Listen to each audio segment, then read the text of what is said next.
Salut tout le monde, j'espère que vous allez bien, très bien. C'est Nasvap pour une nouvelle vidéo Nasv et aujourd'hui on va tester un produit que m'a envoyé Vapsio, le kit Palo. Donc c'est un kit IO.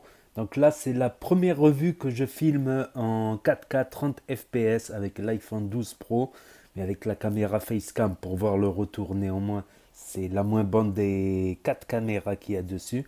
Mais je ferai aussi des vidéos en extérieur, des petites revues en extérieur, tout ça s'il fait pas trop froid, tout ça si le confinement il s'arrête, tout ça. Donc là je teste ce petit kit, voilà, qui s'adresse plutôt à ceux qui débutent la vape ou un petit kit MTL, d'appoint, tout ça. Donc voilà, on va faire la petite revue. Donc ça fait une semaine que je vape dessus. La résistance, elle tient bien le coup. La particularité de ce kit, c'est que c'est un top airflow. C'est que l'airflow, il est en haut. Donc il ne peut pas fuir. Il ne peut pas fuir, franchement. Sauf si on le met comme ça. Sauf si on le met comme ça et qu'il fuit. Mais il ne fuit pas de manière. Il n'y a aucune fuite. Si, S'il y a le pire qu'il peut y avoir dans les top airflow, comme le Cubis, justement, j'en ai fait une vidéo sur le Cubis, comment éviter les glouglous. C'est-à-dire qu'il n'y a pas d'airflow en dessous, il est au-dessus. Donc s'il y a trop de liquide qui rentre dans la résistance, par exemple si on met du 70 pg, c'est trop liquide, c'est trop fluide, ça peut faire des glouglous. Ça peut faire des glouglous. Mais on va reparler dans les points positifs et négatifs. Donc ça se présente dans une petite boîte comme ça. Donc on va l'ouvrir. Donc dedans il y a un coil en 1,2 ohm et un coil en 0,6. Donc moi j'ai mis 0,6, je préfère les trucs plus puissants. Donc on va regarder ça tout de suite. Hop. Donc je suis un peu en retard pour la revue. Voilà.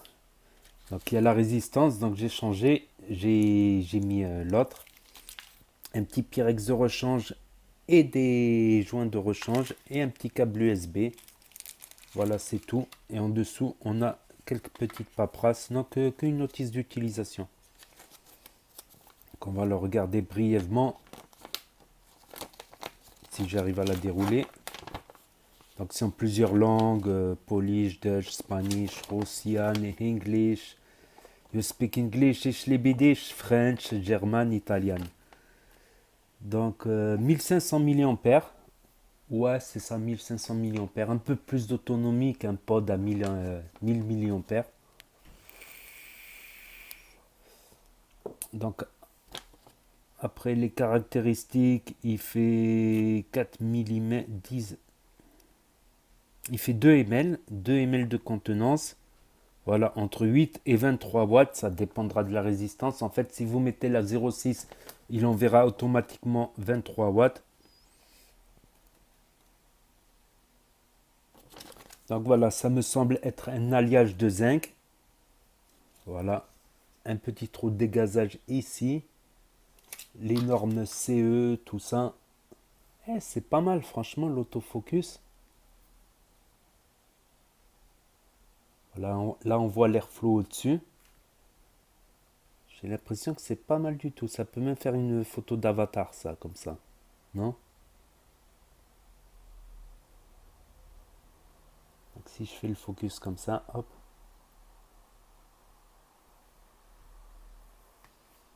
Donc 5 clics pour l'éteindre. 1, 2, 3, 4, 5. Ça va clignoter en rouge. 5 clics pour l'allumer. Et on peut vaper. Donc voilà, elle est légère. Il y a un joli dégradé de bleu à gris. Drip tip type 510. Voilà, vous pouvez le changer. Donc là, on peut voir la bague d'airflow ici. Donc il y a un grand trou plus deux petits trous. On peut mettre que deux petits trous, fermer complètement les airflows. Voilà, pour l'ouverture c'est assez simple. On tourne comme ça un quart de tour. Pareil, on appuie un quart de tour. Et là il y a un isolant en caoutchouc. Par contre le seul problème c'est au remplissage. Je sais pas si on va bien le voir au remplissage. Il ne fait pas le bon focus. Je sais pas si vous allez bien le voir. Il y a les deux trous et il y a le trou juste à côté. Et il y a la résistance juste en dessous des haricots. Donc si on appuie trop fort, ben, ça déborde et ça rentre dans la résistance et ça fait des glouglous. C'est ce qui m'est arrivé à mon premier remplissage. Pourquoi ça ne me fait pas l'autofocus? Bien.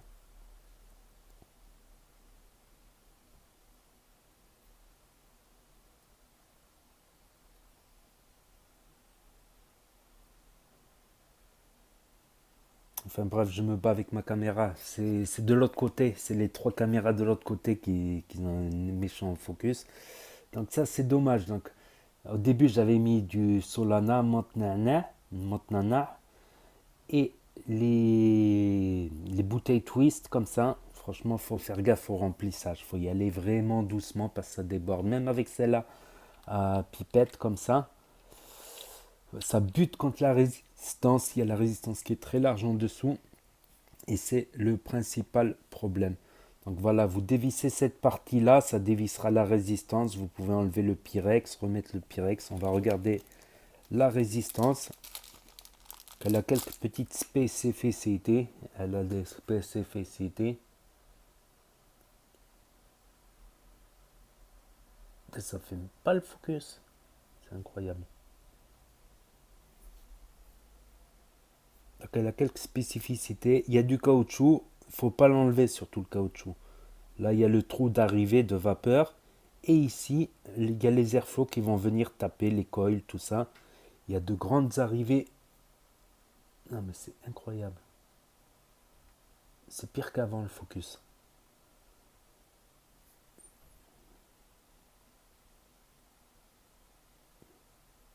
Bref, je galère.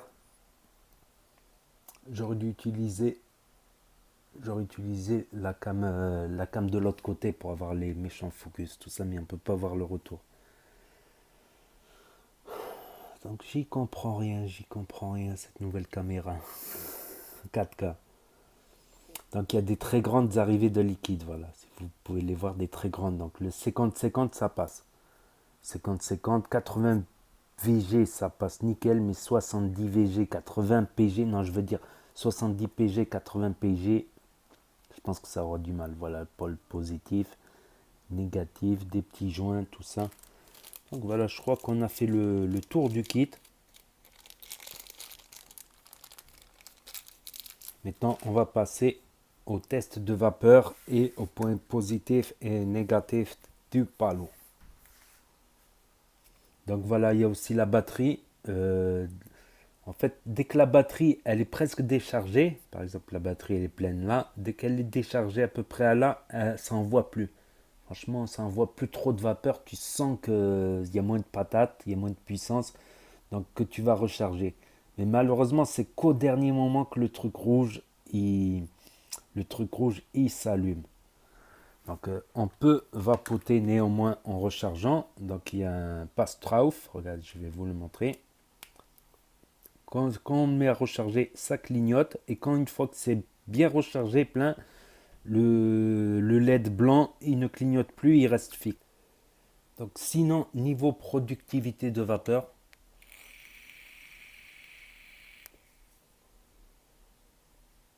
ça c'est en crapotant.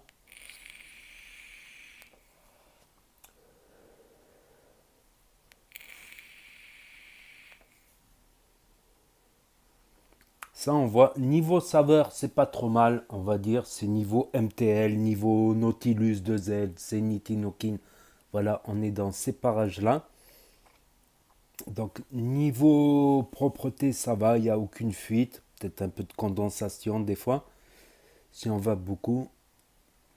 Voilà, niveau maintien en main, ça va, pas de problème. Après, voilà, sur une table, c'est pas un tube très très stable. Sur une table, il peut tomber.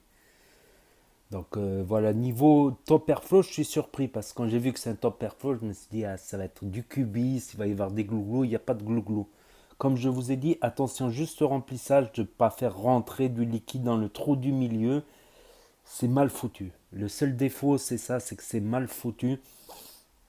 Quand tu remplis, si ça déborde un petit peu, tu as du liquide dans la résistance et c'est galère. Soit tu fais comme ça sur le levier, tac, tu fouettes comme ça le liquide qu'il y a à l'intérieur, ou tu souffles dedans aussi. Tu souffles dedans avec un sopalin autour, évidemment. Donc c'était ça la hantise du cubis. Le matin, le cubis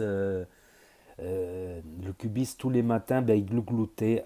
Dans la nuit, t'avais... Et là, non. Là, tu le laisses dormir toute la nuit, même une journée en plus, et t'as pas la résistance qui se noie à l'intérieur, parce que les airflows sont en haut, évidemment. Donc, autre point négatif, c'est que c'est un système IO. Ah oui, il fait 19 mm de diamètre, au fait. C'est un système IO, donc tu peux pas mettre un autre clairomiseur ou atomiseur dessus. C'est tout propriétaire. Donc, ça aurait été mieux que tu puisses dévisser la base ici, mettre un Nautilus, un Zénith ou un clairomiseur de chez Vapsio, tout simplement. Donc voilà, je crois que c'est à peu près tout. Pour moi, je trouve que c'est bien pour le kit du matin, pour mon utilisation à moi. Voilà, le matin pour commencer en douceur, doucement, tranquillement. Ou un petit kit pour la voiture, par exemple, ça n'envoie pas énormément de vapeur et ça consomme pas énormément. La batterie elle tient, mais bon, si vous vapez beaucoup, elle ne vous fera pas toute la journée si vous vapez beaucoup. Si vous vapez peu, juste de temps en temps, ça va, ça pourra peut-être vous faire la journée 1500 mAh et encore. Vraiment, pour être sûr de faire la journée, il faut mieux une 3000 mAh, 2500 mAh. Voilà, si vous fumez beaucoup, si vous vapez beaucoup, je veux dire, si vous vapez beaucoup, ça va vous tenir une bonne après-midi, on va dire. Une bonne après-midi, vous prenez le câble avec vous. Voilà, et une petite prise secteur pour l'USB. Voilà, c'est type Android ici. C'est pas de l'USB-C, recharge rapide, tout ça. Après, le look, on aime ou on n'aime pas. Voilà, il n'y a rien qui dépasse, il n'y a rien qui pique, c'est agréable en main. Dommage que la stabilité, je l'ai fait tomber des fois. Des fois, je prends mon kit sans regarder, je regarde un film, des fois, le tac, des fois, je la fais tomber, ça peut m'arriver, ça n'a pas cassé néanmoins. Le Pyrex, il a l'air assez épais, il n'a pas l'air si fragile que ça, mais il faut faire gaffe quand même. Donc, je crois que j'ai tout dit sur le kit. Donc voilà, en kit IO, type IO, je préfère ça à un pod déjà. Voilà, c'est tout en verre, il n'y a pas de récipient plastique. J'aime pas, tu vois, le plastique. Parce que quand le plastique il chauffe, tu as des microparticules qui peuvent se déposer dans le liquide. Et vaper des microparticules de plastique, c'est pas top. C'est pas top, top, mais ça tue personne. Voilà, ça tue personne. Ça dépend du plastique utilisé aussi. Il y a des plastiques plus ou moins nocifs, mais ça tue pas non plus. Donc je préfère déjà. Donc on va dire en kit pour commencer la vape, en kit pod IO, allez, je lui mets un bon 8 sur 10. Voilà, 8 sur 10 c'est sympa. Je ne mets jamais 10 sur 10 d'ailleurs. Les meilleures notes c'est 9, 9,5. Allez, pour un kit pour commencer la vape, je peux le conseiller. Je peux le conseiller. Après, à voir si les résistances seront disponibles. C'est des résistances propriétaires, pas compatibles avec d'autres marques.